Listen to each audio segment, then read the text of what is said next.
Hi, hope you all are having a good day. So, a few days ago, I launched a product called Retro UI. Before the launch, I tested everything, pushed to production, and shared it in a local dev community to get some early feedbacks. Things were going well until I started to get comments from people that they cannot access certain part of my website. So, just like every other sensible devs out there, I started to debug, and that somehow made things even worse to the point that my domain became unusable. It took me a few hours to get things up again. So, in this video, I'm gonna share that whole experience with you and why I came to the conclusion that Next.js is the GOAT for building modern web applications. Alright, let's get to it. Let me give you an overview of the app first. It's basically a Tailwind CSS UI library where I have bunch of components like accordions, avatar, buttons, cards, and whatnot, where you can see the preview and the code that you can just copy paste. This is the tech stack I used at first to build the app, where I had React on the front end, Django for the back end, and SQLite for the database. And all of this was inside a VPS that I got from DigitalOcean, and I was using Caddy for a web server. So whenever someone visits the website, React, the client, would call the Django backend, and then the backend can talk to the database to get the data it needs. So Django will get the data and then send the data to the client as JSON, and then React would take the JSON and render it in a UI. Standard stuff, right? Seems like a pretty decent tech stack. Things were going fine. Now let's talk about what went wrong. And to be honest with you, I don't know. Everything was working fine, and that's why I pushed it to production, right? But when I started getting these comments, I looked at the logs, and from Django, I was getting an error that it cannot connect to a certain IP. I don't know what that IP was. It definitely was not my server, and I was not using any third-party connections to have this error, at least to my understanding. So I added that IP in my allowed host, which was probably not a secure thing to do, but whatever, right? I wanted to up my site as soon as possible, but that didn't help. So I was like, all right, fuck it. I made my backend open, so that means anyone from the world can just directly access my APIs. Again, definitely not a safe thing to do, but I just wanted things up as soon as possible. And I still kept getting the same error. So I was like, maybe the Docker image is not refreshing or something, because the way it was working is I was building my both front end and back end in GitHub Actions, and it would push the build version to Docker Hub, which then I would pull from my VPS to run the app. So I was like, all right, maybe I should build the app directly in the VPS to see if it works. And that was another disaster, because I was running both my React frontend and Django backend on a $6 VPS with a 1 gigs of RAM. So within just few seconds, my CPU usage went to 100%, memory usage went to 100%, and the whole server crashed. It was totally unusable for minutes. So I went to my DigitalOcean admin, restarted the server, increased the RAM and the CPU power, and tried to build again. And guess what?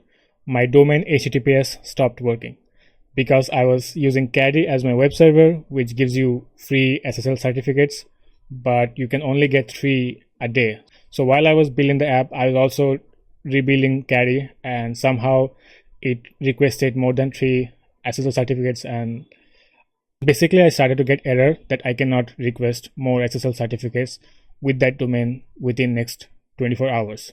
So yeah. And at that point, I was like, all right, I'm done with this. I never had to deal with all this shit with Next.js. So I changed my tech stack, and this is how the new system looks like. So I replaced React with Next.js, and Next.js can directly talk to the database. So I didn't need Django anymore. And that's all. This is my new system. I rebuilt the app with a new domain, and things were up and running. Now, granted, some of this shit happened because of my lack of knowledge of Django and its behaviors. But that brings me to my first point, why I believe Next.js is the best framework for building modern web applications. When you are working with Next.js, you only have to worry about one language and framework. I know it sounds pretty obvious, but you can only appreciate it when your front end is on React, Vue, or some other JavaScript framework, and your backend is on Django, Laravel, or some other non-JavaScript framework. So whenever something goes wrong, you have to see, did your front end break or your backend break? Once you figure out your backend broke, you have to turn on your Python head. Once you figure out your JavaScript broke, you have to turn on your JavaScript head. Switching between two different paradigms is easier said than done. And that's where frameworks like NextJS comes in so handy, where you only have to think of one paradigm and ignore everything else. So I just love it so much. And after experiencing this, I appreciate this a lot more. My second point is sharing the same type definitions. Allow me to elaborate. Imagine you wrote an API with Django and it needs to return a certain type of data. So you probably will have a type definition for Python, right, which will specify what type of data it's receiving and what type of data it's returning. And then on the front end, you have to write those same type definitions in TypeScript to get all your type safety features, right? And you feel like you are writing the same stuff in two different languages multiple times. And that starts to get really annoying.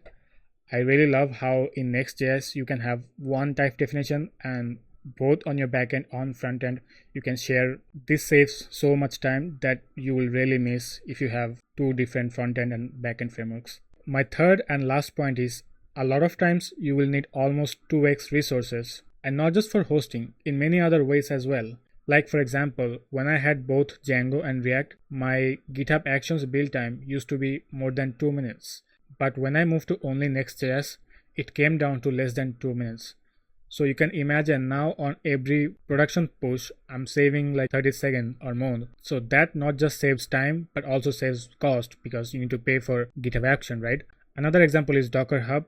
I needed to have two different images. Now I only have one. And even when developing features, you will feel like you are spending way too much time developing front end and back end separately and then connecting them together, where in frameworks like Next.js, everything just seems super fast. Now, things that I said, I already knew them before. That's why I've been building most of my applications using Next.js. But recently, I've been seeing a lot of hate against the JavaScript community, that JS devs are just becoming mediocre, who just copy paste some UI and drag and drop stuff on Vercel, and that's how they build stuff. So I was like, all right, let's try to experience how the other side feels like. And boy, I was wrong. That was a big mistake. So from now on, whenever someone say you shouldn't use Next.js or any of these full stack JavaScript frameworks, you should just send them this video. Alright, that was it. Hope you guys liked the video. Let me know if you agree or disagree with my takes. And yeah, I'll see you guys next time. Bye bye.